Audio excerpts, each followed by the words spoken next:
Rebirth. Is reincarnation a thing? Hello, this is Shores Infinity with your host Chris speaking, and today the question, is rebirth a thing? Does reincarnation happen? Is that something real, or is it just imagination? Sri Aurobindo asked himself that exact same question in his book The Life Divine, chapter 20. And he admits that he doesn't know for sure, because he says that life, death, and rebirth are the three main mysteries of our existence. So we cannot know for sure, but he comes to the conclusion that rebirth is the only thing that makes sense. Most people have believed or had believed in rebirth until about 150 years ago, when the rise of natural sciences declared everything that is not visible bullshit, which it sometimes is. Anyway, there was a huge quarrel between religion and natural sciences. That's why large part of the natural scientific community still insists on the supremacy of materialism. That there's only what you see is what you get. That's it. This is partly because some religions, especially the Christian church and churches, have used the fear of hell as a suppression tool. So just to deny that there's anything like heaven and hell and reincarnation was necessary for the natural sciences to throw off the yoke of religion, of the church, to be free. So we have some major theories of rebirth. One is that there is reincarnation.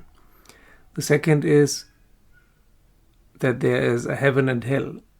There is a life after death and before birth, but it's not here on earth. The third is there's no such thing, as many physicists claim. And the fourth is in Advaita Vedanta and the later Advaita Vedanta, that the idea of rebirth is another illusion. It's part of Maya. It's what Maya wants us to believe, but it's not really happening.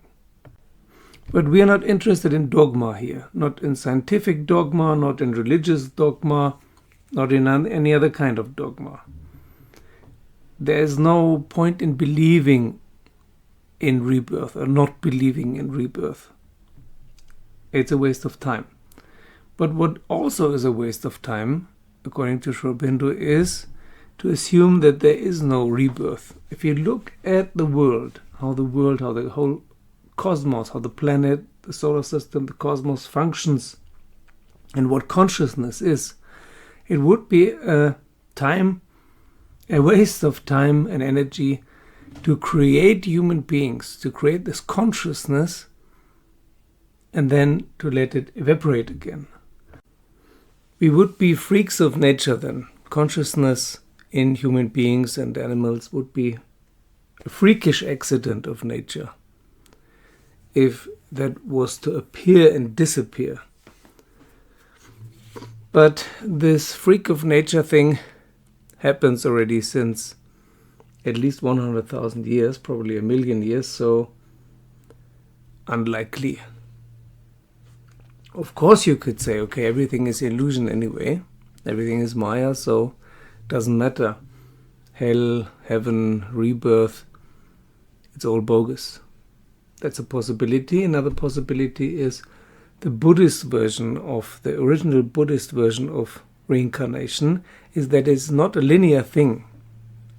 Your soul gets reincarnated, but not in a linear time frame, not when you die. Your soul gets reincarnated in someone else or in some other body that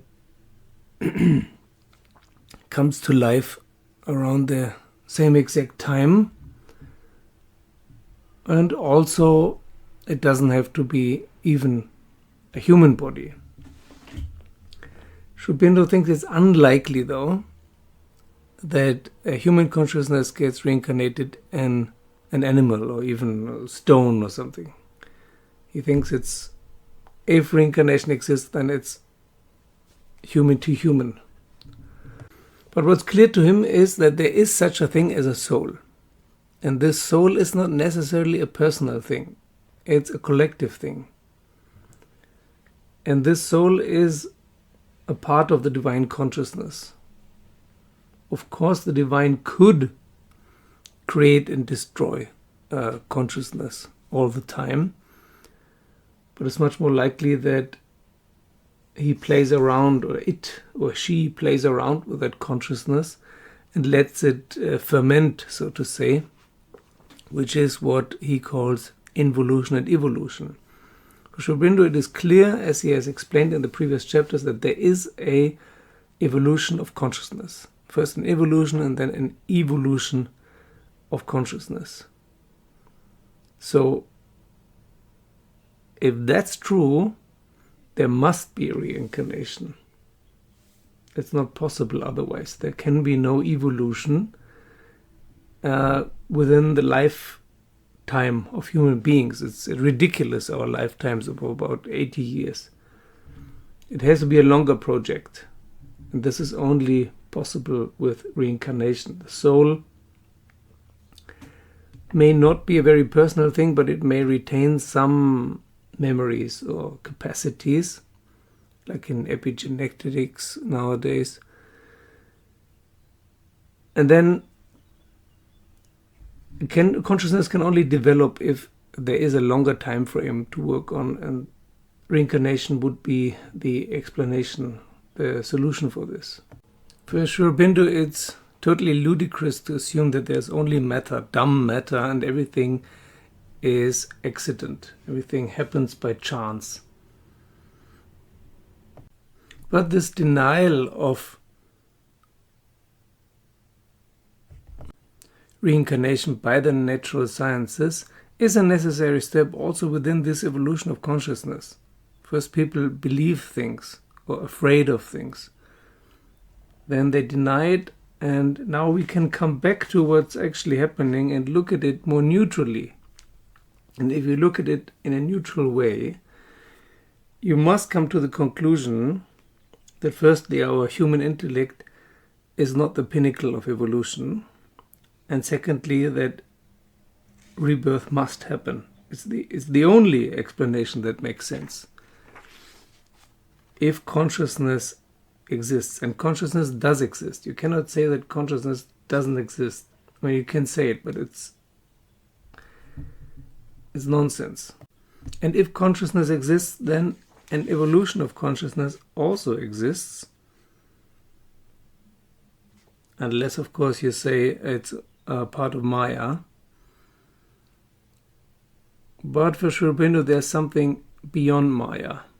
He says most of things are happening within Maya, but there's a supramental or Satchidananda, as described in the Vedas and Upanishads, that is beyond Maya or above Maya. So there's something happening prior and beyond Maya, and human beings can connect to this, and our souls, our consciousness are also connected to this. So it cannot be explained by Maya either.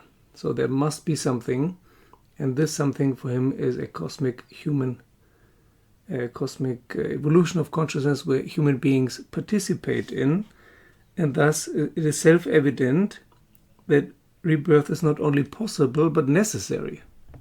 It's a necessary part of evolution, and evolution also must be a thing in Sri Aurobindo's eyes, because that is part of the order of the universe, the order of the worlds, which is the next chapter. Thank you for liking and subscribing. Put the thumbs up so that other people can find these videos as well. Thank you for all Patreons. Thank you for those who have already joined. Thank you for joining me as a Patreon, and see you soon.